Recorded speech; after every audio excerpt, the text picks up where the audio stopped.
আপনারা দেখছেন সংবাদ সারাদিন, আপনাদের সঙ্গে রয়েছে আমি অঙ্কুর। পেহেলগাঁওয়ের ঘটনার প্রেক্ষিতে নয়াদিল্লির পক্ষ থেকে গুরুত্বপূর্ণ পদক্ষেপ 5টি সিদ্ধান্ত নেওয়া হয়েছে। যে 5টি সিদ্ধান্তের বিষয় আপনাদের জানাচ্ছি আমরা। আমাদের সঙ্গে একদিকে যেমন আমাদের সঙ্গে রয়েছেন আমাদের deputy editor Moupia Nandi newsroom থেকে। আমাদের সঙ্গে এই মুহূর্তে আমরা কথা বলবো বিশিষ্ট সাংবাদিক রাজনৈতিক বিশ্লেষক জয়ন্ত ঘোষালের সঙ্গে। জয়ন্ত, আপনার কাছে যেটা জানতে চাইবো, যে 5টি সিদ্ধান্ত নেওয়া হয়েছে সেটা পাকিস্তানকে কতটা চাপে রাখবে, এক, এবং দুই, যে এক্ষেত্রে সিন্ধু জলচুক্তির জলবন্টন চুক্তিকেও কার্যকরী না রাখার সিদ্ধান্ত নেওয়া হয়েছে, কিন্তু বাণিজ্যের ক্ষেত্রে গুরুত্বপূর্ণ কোনো পদক্ষেপ বা বাণিজ্য আপাতত রদ করা, এই সিদ্ধান্তের দিকে ভারত হাঁটেনি। কি কারণ বলে আপনি মনে করছেন?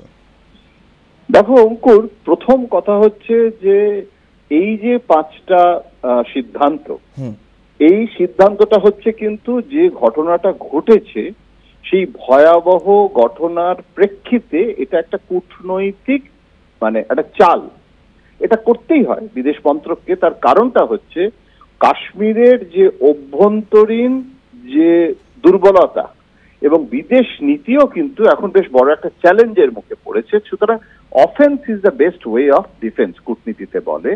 সুতরাং এখানে যে ধরনের অ্যাগ্রেসিভ আক্রমণাত্মক একটা সিদ্ধান্ত নেওয়া হলো, এটা কিন্তু অনেকটাই না ডিপ্লোম্যাটিক রেটোরিক্স বলা যেতে পারে। অর্থাৎ কূটনৈতিক একটা ভাষ্য, একটা ন্যারেশন, একটা আলেখ্য তৈরি করা হলো।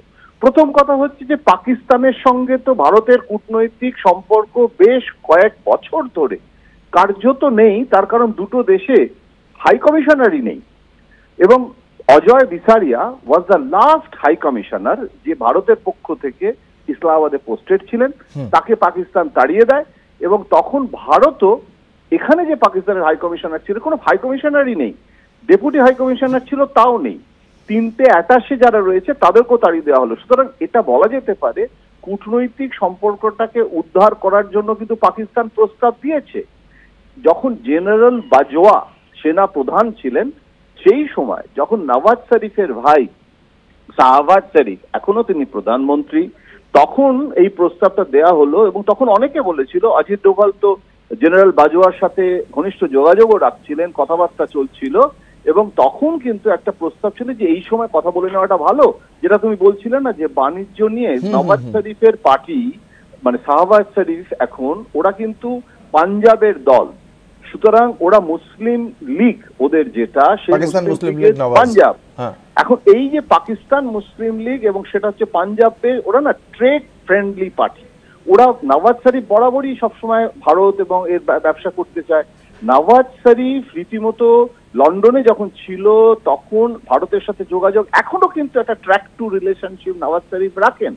কিন্তু এখন যদি পাকিস্তানের সঙ্গে আমরা কোন রকম বন্ধুত্ব তো দূরের কথা, ইলেকশন আসছে, বিহারের নির্বাচন আছে, উত্তরপ্রদেশের নির্বাচন আছে, পশ্চিমবঙ্গের নির্বাচন আছে, 2029-এর লোকসভা নির্বাচন আছে। সুতরাং পাকিস্তানে এটা যেটা হয়েছে সেটা যেটা মরার ওপরে খাড়ার ঘা, ভারতের সাথে পাকিস্তানের যেখানে সিন্ধুর যে নদীর যে শেয়ারিং এর যে ব্যাপারটা, সেটা কার্যত এমনিতেই অকেজ হয়ে পড়ে রয়েছে দীর্ঘদিন ধরে। পাকিস্তান বলছে যে আবার আমরা ওয়াটার ট্রিটি নিয়ে কথা বলি। সুতরাং এই যে আলাপ আলোচনার পথে না যাওয়া, আমি কিন্তু ব্যক্তিগতভাবে মনে করি যে কূটনীতিতে কার্গিল যুদ্ধের পরেও কিন্তু আগ্রা সামিটে পারভেজ মোশাররফকে ডাকতে হয়েছিল। সুতরাং আলাপ আলোচনার রাজনৈতিক প্রক্রিয়া ছাড়া শুধুমাত্র সংঘাতের পথে গিয়ে এই সমস্যার সমাধান হতে পারে না। এবং মজার ব্যাপার হচ্ছে যে আজকে আমরা আলোচনার পথে যেতে পারবো না, কারণ এই ভয়াবহ ঘটনার পরে এখানে কিন্তু হিন্দু মুসলিম এই প্রিজমে গোটা জিনিসটাকে দেখা, যেটা নিয়ে অনেক আজকে ভারতীয় সংবাদ মাধ্যমে অনেক সম্পাদকীয় প্রকাশিত হয়েছে, যে গোটা জিনিসটা ভারত পাকিস্তান হিন্দু মুসলমান না করে কাশ্মীরে সন্ত্রাসবাদ দমনের জন্য কি ব্যবস্থা নেওয়া হচ্ছে, সেখানে ভারতকে জোর দিতে হবে। সন্ত্রাসবাদ দমনে, সন্ত্রাসবাদীদেরকে ধরার জন্য, সেটা না করে আমি যদি এটাকে একটা পলিটিক্যাল রেটোরিক্স, একটা রাজনৈতিক একটা প্রচার, সেটা তো ইলেকটোরাল পলিটিক্স হয়ে যাবে না। আমাদের দেশে এটাই সমস্যা। এখন সেই কারণে অঙ্কুর, আমার মনে হয় যে আজকের যা পরিস্থিতি ভারত পাকিস্তানের, এটা একটা কমব্যাটেটিভ একটা পলিটিক্যাল মেসেজ আজকে বিক্রম মিশ্রি তিনি দিলেন। জয়শঙ্কর পাকিস্তানের সঙ্গে আরো সংঘাতের কথা বলবেন, আলাপ আলোচনার প্রক্রিয়া অনেক দিন থেকে পাকিস্তান বারবার বলছে যে তোমরা চীনের সঙ্গে কথা বলতে পারো, অথচ চীনও তো তোমাদের আক্রমণ করেছে, চীন এখনো সেনা প্রত্যাহার করেনি সম্পূর্ণ, কিন্তু পাকিস্তান যেহেতু একটা দুর্বল রাষ্ট্র তাই তোমরা তার পাকিস্তানের উপরে জোর করছো। এখন আমার মনে হয় যে এই দ্বিপাক্ষিক আলোচনাটার পথে বরং যাওয়াটা অনেক বেটার অপশন, কিন্তু এই মুহূর্তে সেটা করার উপায় নেই। এখন আরো বেশি সংঘাতের পথে যেতে হবে এবং আরো বেশি পাকিস্তান বিরোধী বক্তব্য রাখতে হবে, কিন্তু তাতে কি যে পালিয়ে গেল যে জঙ্গিগুলো তাদের কি আমাদের ডিপোর্টেশন হবে? পাকিস্তান তো ফেরত দেবে না।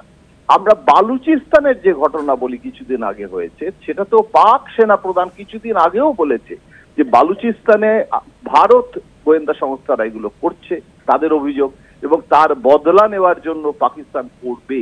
সুতরাং আমার যেটা মনে হচ্ছে যে এই পরিস্থিতিটা আরো বিষময় হয়ে গেছে, এবং ঠিক যেভাবে মৌপিয়া জিনিসটা বোঝালো আমার খুব ভালো লাগছিল, যে প্রত্যেকটা জিনিস তো ও ব্যাখ্যা করেছে, আমি সেটা পুনরাবৃত্তিতে যাচ্ছি না। মৌপিয়া যেটা বলছিল যে ভারত সরকার আজকে যে ঘোষণাগুলো করলো, সেই ঘোষণাগুলো মানে ওয়াঘা বর্ডার, সেই ওয়াঘা বর্ডার এমনিতেই তো বন্ধ, কিন্তু সেখানে সিল করে দেওয়া হলো। এই সিল করে দেওয়া আর বন্ধ থাকা 48 ঘন্টার মধ্যে পাকিস্তানের নাগরিকদের সব চলে যেতে হবে। এখন কথাটা হচ্ছে যে এই পাকিস্তানের নাগরিকরা এমনিতেই কি ভিসার যে নর্মাল ভিসা প্রক্রিয়া আছে, আমি কি চাইলেই কালকে পাকিস্তান যেতে পারি, না পাকিস্তানের কোনো নাগরিক এখন ভারতে আসতে পারে? সুতরাং গোটা পরিস্থিতিটা এটা অনেকটাই কিন্তু একটা পারসেপশনের ডিপ্লোম্যাসি, এটারও প্রয়োজন আছে, কেননা আমাদের ভারতের ডোমেস্টিক পলিটিক্সের যে কনস্টিটুয়েন্সি সেইটাকে এখন ভারত সরকারকে অনেক বেশি গুরুত্ব দিতে হচ্ছে, রাখতে হচ্ছে। সর্বদলীয় বৈঠকে তো আগামীকাল বিরাটভাবে বিরোধিতার মুখেও পড়তে পারে, কিন্তু এটা একটা গুরুত্বপূর্ণ বিষয়, যেটা মমতা বন্দ্যোপাধ্যায় থেকে কংগ্রেস সকলেই এ ব্যাপারে কিন্তু ভারত বিরোধী অবস্থান কখনোই কোনো বিরোধী দল নিচ্ছে না। সেখানে কিন্তু সরকার, এখানে কিন্তু বিজেপির সরকার না তৃণমূলের সরকারটা বড় কথা নয়, এখানে বিদেশ নীতিটা হচ্ছে ভারতের বিদেশ নীতি। এবং সেখানে কিন্তু নির্বাচনটা কাশ্মীরের হয়েছে, সেই নির্বাচন হওয়ার পরে ওমর আব্দুল্লাহ সরকার হয়েছে, সেখানে কিন্তু এখন ওমর আব্দুল্লাহর সরকার দায়ী না অমিত শাহর স্বরাষ্ট্র মন্ত্রক দায়ী? ব্লেম গেম শুরু হয়েছে। আবার ভোটটা না করলা কি করাটাই কি ভালো ছিল, রাজ্যপালের শাসনটাই কি বেটার ছিল মনোজ সিনহার, এগুলো নিয়ে ক্যাবিনেট কমিটি অন সিকিউরিটির ভেতরে আবার চলছে যে তাহলে কি ওখানে আবার রাজ্যপালের শাসনটাই বেটার অপশন। সুতরাং আমার যেটা মনে হচ্ছে যে ভেতরে বাইরের বিদেশ নীতি পাকিস্তান বিরোধিতা এটা হচ্ছে পারসেপশন পলিটিক্স, কিন্তু ভেতরে ঘর গোছানোটা, কেননা সৌদি থেকে ফেরার সময়ও কিন্তু পাকিস্তানের মানে উপর দিয়ে ফ্লাই করেনি প্রধানমন্ত্রী, একদিন আগে চলে এসেছে। এই ফ্লাই না করা, এটা দিয়ে তো সন্ত্রাসবাদ দমন হচ্ছে না, কিন্তু একটা স্ট্রং বার্তা দেওয়া হচ্ছে। এই যে বার্তার কথা বলছেন দাদা আপনি, সেক্ষেত্রে জেডি ভান্সের ভারত সফরের সময় এই ঘটনা, এটা কতটা কূটনৈতিকভাবে তাৎপর্যপূর্ণ? সাংঘাতিক। অমরনাথ, প্রথম কথা হচ্ছে যেটা মৌপিয়াও বলছিল যে অমরনাথ যাত্রা, আমি ওর আলোচনা শুনছিলাম যে অমরনাথ যাত্রাটাও বলে গেলে চলবে না, অমরনাথ যাত্রা কদিন বাদে হবে, সেটা এবারে অমরনাথ যাত্রা হবে কি করে সেটা একটা বড় প্রশ্ন। এবং সব থেকে বড় কথা হচ্ছে যে এখন মার্কিন ভাইস প্রেসিডেন্ট তার উপস্থিতিতে আবার সৌদি আরবে নরেন্দ্র মোদী যখন গেছে, এবং সৌদি আরব সম্পর্কেও তো অভিযোগ ওঠে যে এই সমস্ত জঙ্গিদের যে ট্রেনিং, জঙ্গিদের যে ব্যাপারটা, সেটা সৌদিতেও কিন্তু একটা রীতিমতো জঙ্গিদের চাষ কিন্তু হয়, যেটা আমেরিকা অনেকবার বিভিন্ন, কিন্তু যেহেতু সৌদি আমেরিকা নেক্সাস একটা আছে, সেখানে অয়েল ডিপ্লোম্যাসি এসে যায়, এবং নরেন্দ্র মোদী সৌদি সঙ্গে এবং বেশ কিছু দুবাইয়ের সঙ্গে ঘনিষ্ঠ সম্পর্ক গড়ে তুলছে। সুতরাং একটা এম্বারাসমেন্ট কিন্তু নরেন্দ্র মোদী সরকার বা নরেন্দ্র মোদী, সেই কারণে নরেন্দ্র মোদী সৌদি থেকে অমিত শাহকে যে ফোন করে সঙ্গে সঙ্গে কাশ্মীর যেতে শুধু বলা নয়, সেটা মিডিয়াতে জানানো হয়েছে। অমিত শাহের সাথে তো নরেন্দ্র মোদী দিনে 10 বার কথা হতে পারে, আমরা তো সেটা জানতে পারি না। সেটা এই যে জানানোটা হয়েছে যে প্রধানমন্ত্রী অমিত শাহকে যেতে বলছেন, এটা আমরা জানলাম কি করে? তার কারণ প্রধানমন্ত্রী সচিবালয় থেকে সৌদি থেকে সেই তথ্যটা জানানো হয়েছে। তার কারণ নরেন্দ্র মোদীও চাইছেন এই পারসেপশনটা দিতে যে তিনি এটাতে খুব মানে চিন্তিত, উদ্বিগ্ন।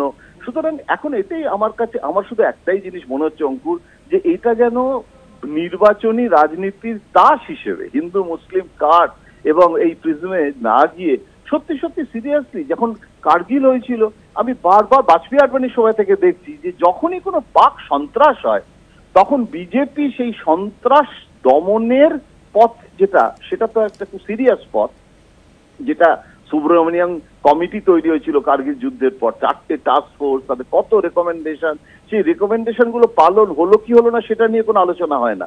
কিন্তু মিছিল মোমবাতি নিয়ে বেরিয়ে গেল জম্মুতে হিন্দু পণ্ডিতদের, যে এটা কিন্তু পাকিস্তানের মদতপুষ্ট মুসলিম কাশ্মীরিদের কাণ্ড, তার বিরোধিতা করতে হবে। প্রশ্নটা হচ্ছে যে এখানে কিন্তু রাজনীতি নয়, এখানে সন্ত্রাসবাদ দমনে প্রশাসনিক এবং কাশ্মীরের প্রশাসন, দিল্লির প্রশাসন সম্মিলিতভাবে একটা অ্যাকশন প্ল্যান তৈরি করে, যে যেখানে পর্যটনটাই যদি বিধ্বস্ত হয়, কিরকম ভাবে টার্গেট করা হয়েছে এবং যেভাবে ওরা করেছে গোটা জিনিসটা, এবং যদি তখন পুলিশকে যখন না জানিয়েছে তো সাধারণ মানুষ, সেটাই যদি না জানানো হতো তাহলে কি কাণ্ড হতো।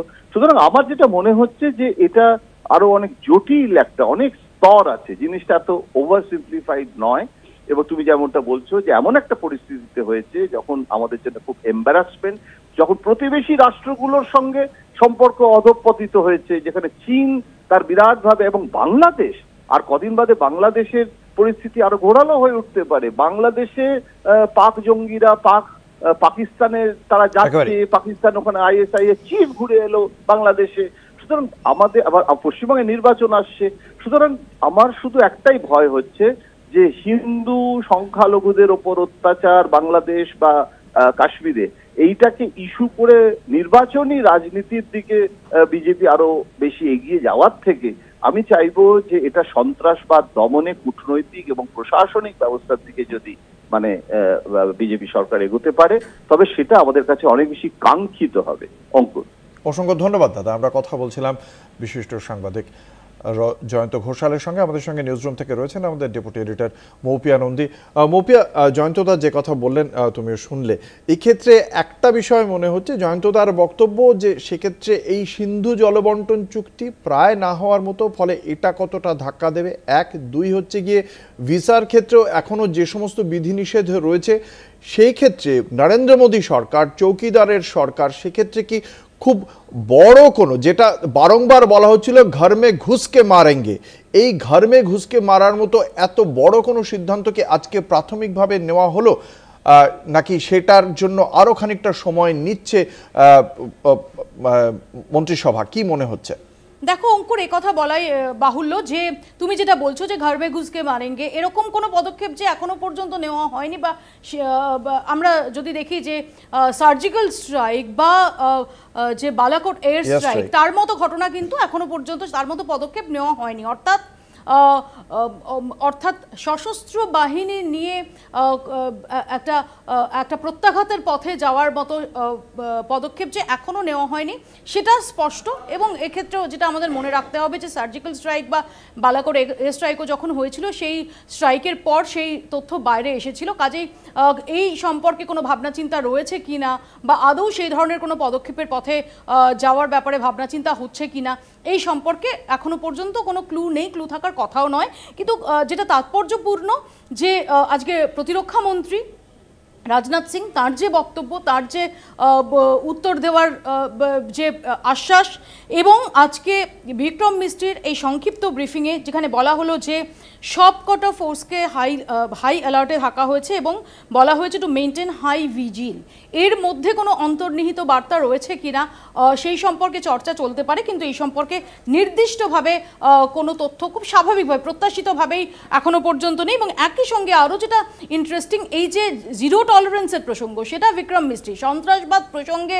জিরো টলারেন্সের প্রসঙ্গ, সেটা বিক্রম মিস্ত্রি আরও একবার সামনে এনে দিলেন। এবং খুবই তাৎপর্যপূর্ণভাবে তাহাবুর রানা, যাকে জাস্ট গত সপ্তাহেই যাকে ফিরিয়ে আনা হয়েছে 26/11-এর 16 বছরেরও বেশি সময় পর, তাহাবুর রানার প্রসঙ্গ উল্লেখ করে যে এই প্রসঙ্গে যে ভারতের জিরো টলারেন্স এবং রিলেন্টলেসলি সন্ত্রাসবাদ মোকাবিলায় ভারত তার চেষ্টা চালিয়ে যাবে, এক্ষেত্রে তাহাবুর রানার প্রসঙ্গ, এটাকে মেনশন করানোটা, কারণ আমরা জানি যে যারা কূটনৈতিক পদ হোল্ড করেন, যারা বিদেশ সচিব পর্যায়ের কেউ যখন ব্রিফিং করেন, অঙ্কুর, সাংবাদিক হিসেবে আমার বা তোমার অভিজ্ঞতাও যেটা বলে থাকে যে তাদের প্রত্যেকটা শব্দ কিন্তু অত্যন্ত সুচিন্তিত এবং প্রত্যেকটা শব্দ খুব হিসেবি।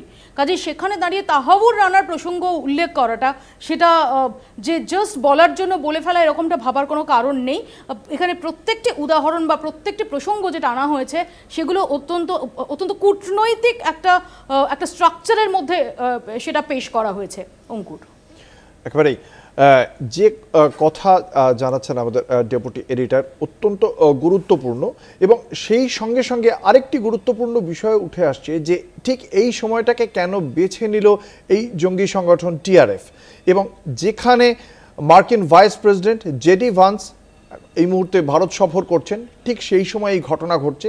ঠিক একই রকমভাবে 2000 সালে তৎকালীন মার্কিন প্রেসিডেন্ট বিল ক্লিন্টন তিনি যখন ভারত সফরে এসেছিলেন, ঠিক একই রকমভাবে সেই সময়ও জম্মু কাশ্মীরে একই রকমভাবে একটি নারকীয় এরকম জঙ্গি হামলার ঘটনা ঘটেছিল, সেখানেও বহু মানুষ মারা গিয়েছিল। আসলে জঙ্গি সংগঠনগুলো শুধুমাত্র যে এই মানুষ মারার জন্য করে তা নয়, তাদের একই সঙ্গে তারা দৃষ্টি আকর্ষণ করতে চায় আন্তর্জাতিক মহলের, এবং সেই কারণেই ঠিক এই সময়টাকেই বেছে নেওয়া হয়েছে।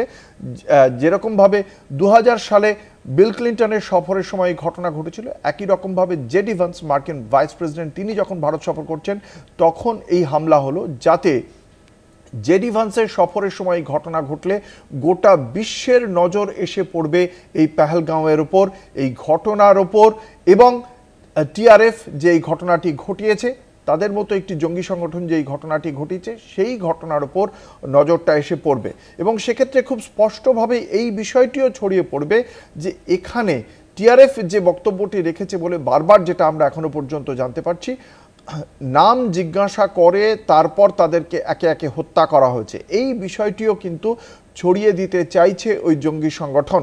এবং কাশ্মীরে যে পাকিস্তানের যে দাবি রয়েছে, যে দাবির কথা বারংবার পাকিস্তান বলে থাকে, সেই বিষয়টি অত্যন্ত গুরুত্বপূর্ণ হয়ে উঠছে। আমি এই বিষয় নিয়েই কথা বলবো।